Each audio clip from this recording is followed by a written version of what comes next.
નમસ્કાર વિદ્યાર્થી મિત્રો, ધોરણ 12 સાયન્સ મેથ્સની અંદર ચેપ્ટર નંબર 1 આપણે સ્ટાર્ટ છે. સંબંધ અને વિધેય ચેપ્ટર નંબર 1 છે. સંબંધ અને વિધેય.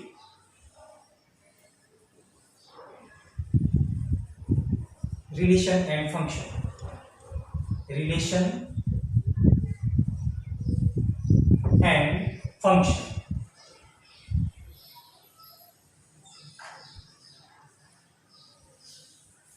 હવે આ ચેપ્ટરની અંદર છેલ્લા લેક્ચરમાં આપણે સંબંધ વિશે જોઈ ગયા, વિધેય વિશે જોઈ ગયા, અને એના પછી છેલ્લા લેક્ચરમાં આપણે એક નવો ટોપિક બાઇનરી ઓપરેશન્સ દ્વિક્રિયાઓનો સ્ટાર્ટ કરેલો હતો. એમાં દ્વિક્રિયાની આપણે વ્યાખ્યા સમજાવી લીધી તમને, એસ્ટિક માટેની, અને એના પછી થોડાક ઉદાહરણો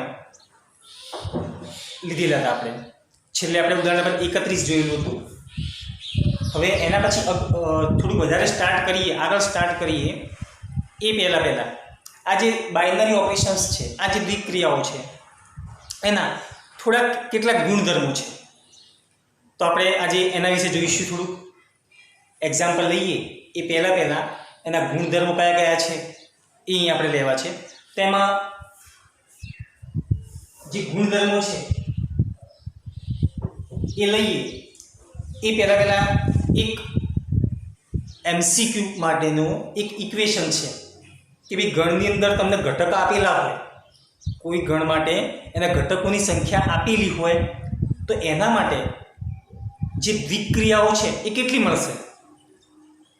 મોસ્ટ ઇમ્પોર્ટન્ટ ઇક્વેશન છે, અહીં આપણે નોટ કરીશું. જો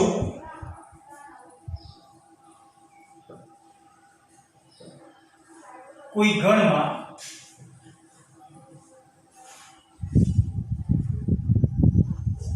ઘટકોની સંખ્યા સ્મોલ n હોય તો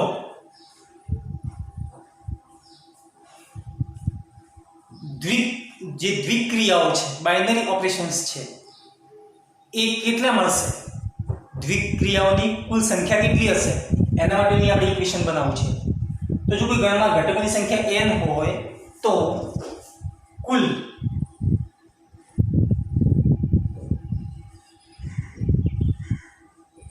દ્વિક્રિયાઓની સંખ્યા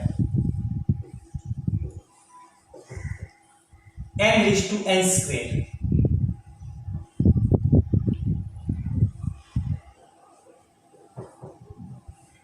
હોય છે. આ જે ઇક્વેશન્સ છે બોક્સમાં લખીશું.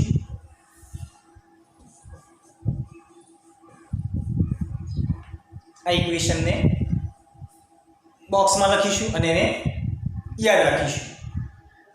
હવે એના જે ગુણધર્મો છે એ અહીં આપણે જોઈએ. બહુ જ ઇમ્પોર્ટન્ટ ઇક્વેશન છે, તો દરેક વિદ્યાર્થીઓને ધ્યાનમાં રાખીએ. 1 માર્ક્સની ખાલી જગ્યા હોય, MCQ હોય, એમાં તમારે જરૂર પડશે આની. હવે આના જે ગુણધર્મો છે એ આપણે પછી જોવા છે.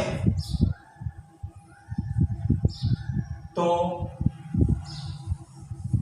દ્વિક્રિયાઓના ગુણધર્મો.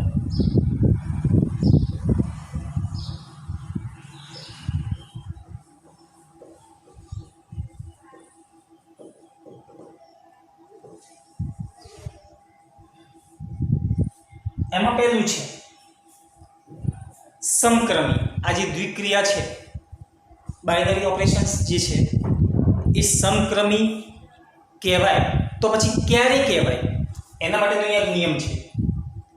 બાઇનરી ઓપરેશન્સ સમક્રમી ક્યારે કહેવાય એના માટેનું અહીં આપણે એક ઇક્વેશન બનાવવું છે, એક ગુણધર્મ બનાવવું છે. તો એ લખીશું પહેલા. જો small ab belongs to S, જો small ab belongs to x એટલે કે ગણ x ની અંદર બે ઘટકો ધારો કે છે સ્મોલ a અને સ્મોલ b, તો જો ab બિલોંગ્સ ટુ x માટે a stick b is equal to b stick a હોય તો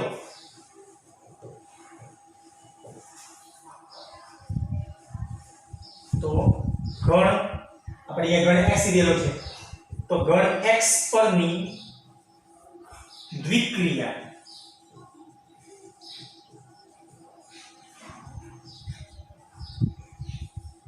સમક્રમી છે તેમ કહેવાય. સમક્રમી દ્વિક્રિયા સમક્રમી હોવા માટેનું કન્ડિશન છે, એનો એક આપણો ગુણધર્મ છે.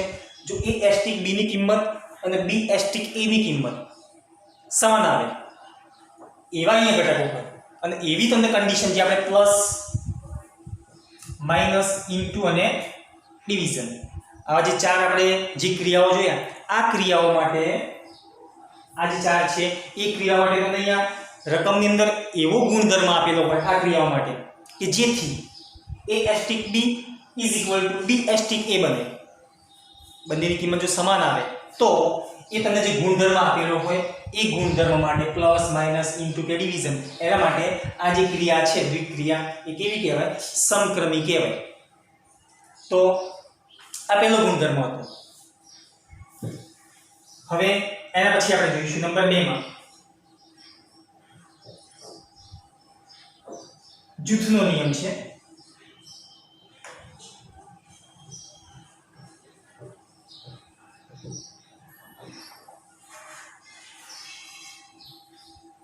આજે પેલું જે આપણે જોયા છે એ સમક્રમી છે.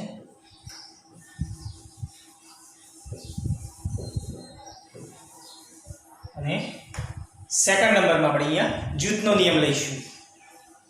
તો જૂથના નિયમ માટે હવે જૂથ બનાવવા માટે ઓછામાં ઓછા 3 ઘટકોની તમારે જરૂર પડશે. તો આપણે સ્મોલ a, સ્મોલ b અને સ્મોલ c ને ધારીશું. ધારો કે ગણ a ની અંદર છે, તો જૂથના નિયમ માટે all a b c belongs to a માટે ગણ a ની અંદર 3 ઘટકો સ્મોલ a, સ્મોલ b અને સ્મોલ c આપણે અહીંયા ધારેલા છે. તો આના માટે હવે આની જેમ આનો ગુણધર્મ કયો? જૂથનો નિયમ જેમ સમક્રમી બનવા માટેનો આ ગુણધર્મ છે, એની કન્ડિશન્સ છે કે ભાઈ a stick b is equal to b stick a. તો એ જ પ્રમાણે જૂથનો નિયમ બનાવવા માટે અહીંયા કઈ કન્ડિશન આવશે એ આપણે લખવી છે અહીંયા. તો all abc belongs to a માટે જો a સ્ટિક b, જો a સ્ટિક b એને આપણે બ્રેકેટમાં લખીશું, a સ્ટિક b ને બ્રેકેટમાં લખીશું અને જે ત્રીજો ઘટક c છે એને બ્રેકેટની બહાર મૂકીશું સ્ટિક આપીને. Stick c is equal to condition બનાવવા માટે તમે જોઈએ a અને b એને આપણે બ્રેકેટમાં મૂકેલા છે. અહીંયા આપણે શું કરીએ? b અને c ને બ્રેકેટમાં મૂકીએ અને a ને અલગ રાખીએ. તો a સ્ટિક બ્રેકેટની અંદર b સ્ટિક c. અહીંયા ઓલ abc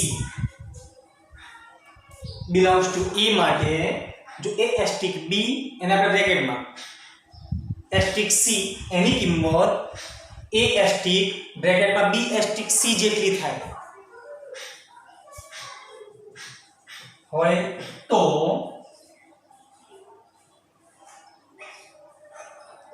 દ્વિક્રિયા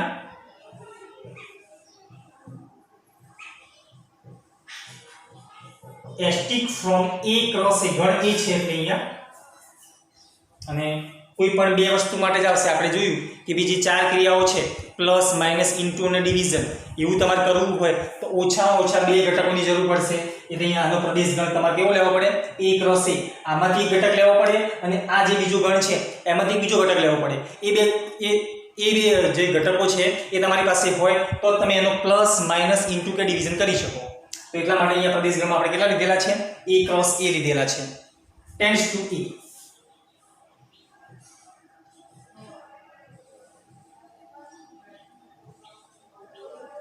જૂથના નિયમનું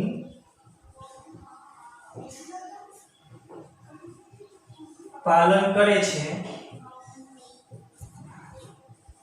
તેમ કહેવાય.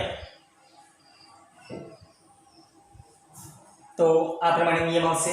જૂથનો નિયમ છે આ. ઓલ એબીસી બિલોંગ્સ ટુ એ માટે ગણ એ ની અંદરથી આ જે ગણ એ છે એની અંદરથી આપણે અહીંયા ત્રણ ઘટકો લીધેલા છે. એ ત્રણ ઘટકો માટે આ જે કન્ડિશન છે એનું પાલન થાય તો જ દ્વિક્રિયા કઈ એસ્ટિક, અહીંયા એસ્ટિક ની જગ્યાએ પ્લસ માઇનસ ઇન્ટુ કે ડિવિઝન હોઈ શકે. અત્યારે અહીંયા આપણે એસ્ટિક આપેલું છે દ્વિક્રિયા માટે, તો asterisk from A cross A tends to A જૂથના નિયમનું પાલન કરે છે એવું તમે કહી શકો.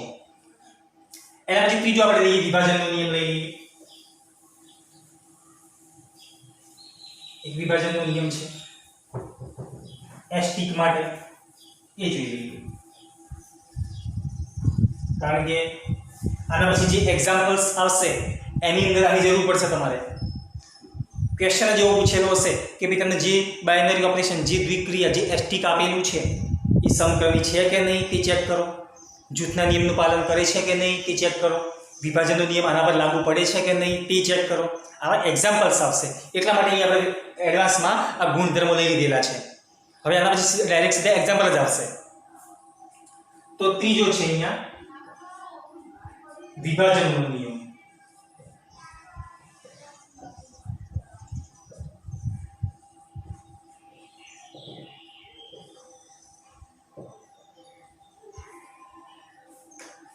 હવે અહીં આપણે વિભાજનનો પહેલો નિયમ લખીએ પછી એને સમજીએ. તો એના માટે કોઈ બે દ્વિક્રિયાઓ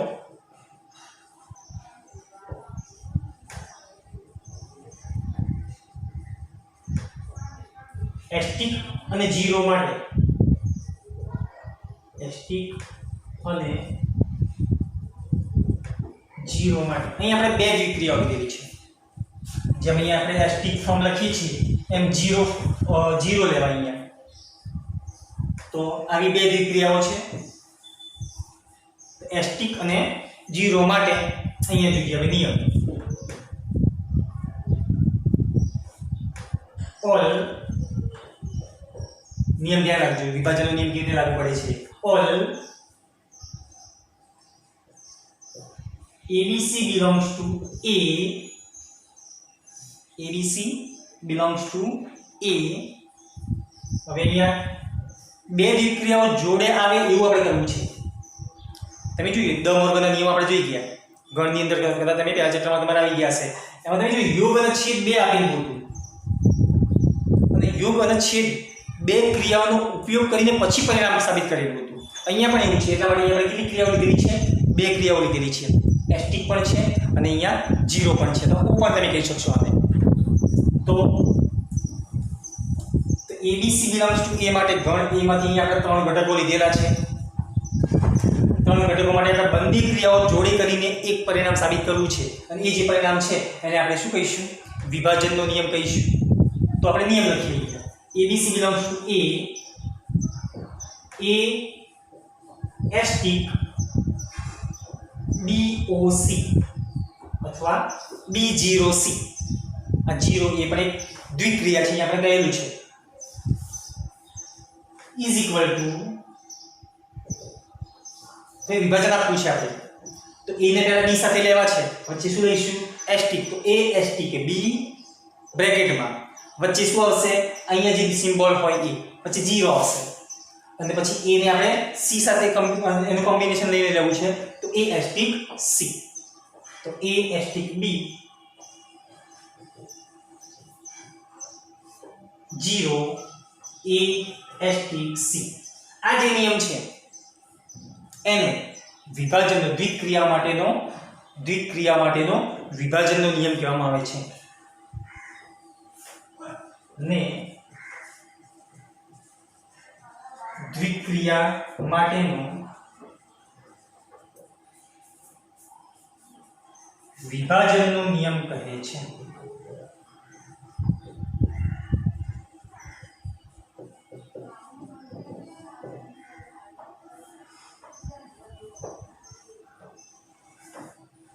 તો આ વિભાજનનો નિયમ થઈ ગયો. સૌથી પહેલા આપણે સમક્રમી જોયું, પછી જૂથનો જોયો અને વિભાજનનો જોયો. હવે એકમ ઘટક આવશે.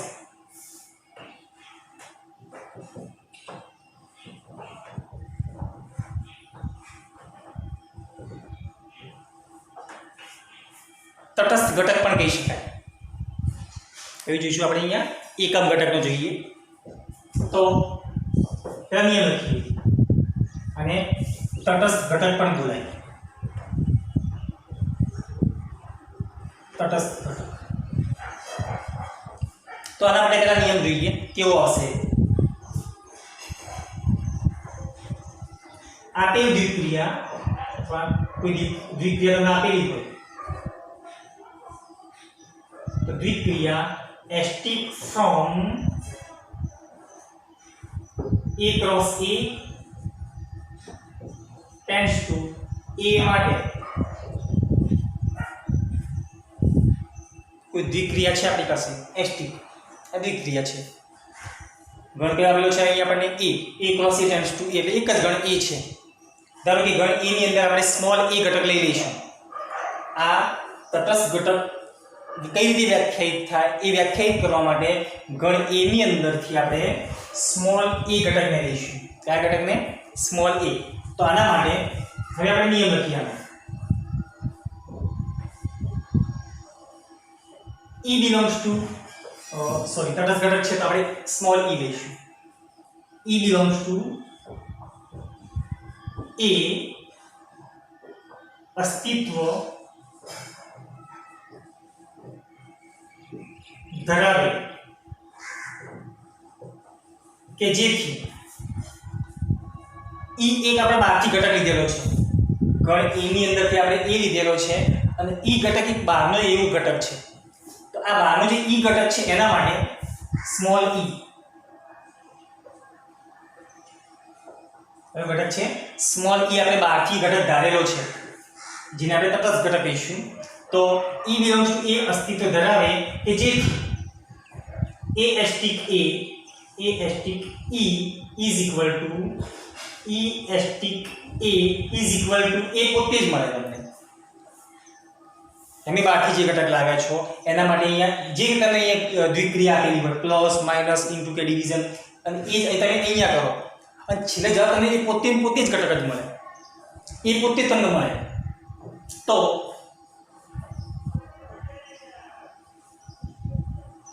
અને આ a છે આપણે r માંથી ગમે તે લઈ શકશું. અહીંયા a છે તો આપણે a માંથી લીધેલો છે.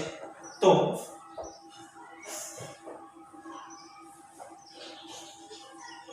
ઘટક e ને આજે તમે e ધારેલો છે બહારથી લઈને આ જે ઘટક e ધારેલો છે એને તો ઘટક e ને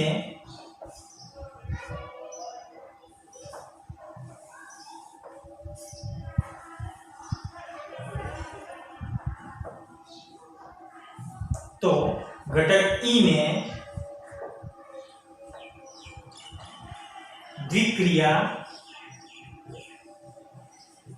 એસ્ટિક માટેનો અહીં આપણે જે દ્વિક્રિયા લીધેલી છે એસ્ટિક એના માટેનો તટસ્થ અથવા એકમ ઘટક કહે છે. એકમ ઘટક અથવા તટસ્થ ઘટક કહે છે. હવે આપણે એક્ઝામ્પલમાં જોઈશું અને ડીપમાં થોડું. આના પછી એક બીજો આવશે વ્યસ્ત ઘટક અને એના પછી સીધા એક્ઝામ્પલ્સ આવશે. તો આના પછીનો જે ટોપિક છે વ્યસ્ત ઘટક વિશેનો એ આના પછીનું જે આપણે નેક્સ્ટ લેક્ચર આવશે એની અંદર આપણે વ્યસ્ત ઘટકનો ટોપિક લઈને પછી સીધા એક્ઝામ્પલ સ્ટાર્ટ કરીશું. Thank you.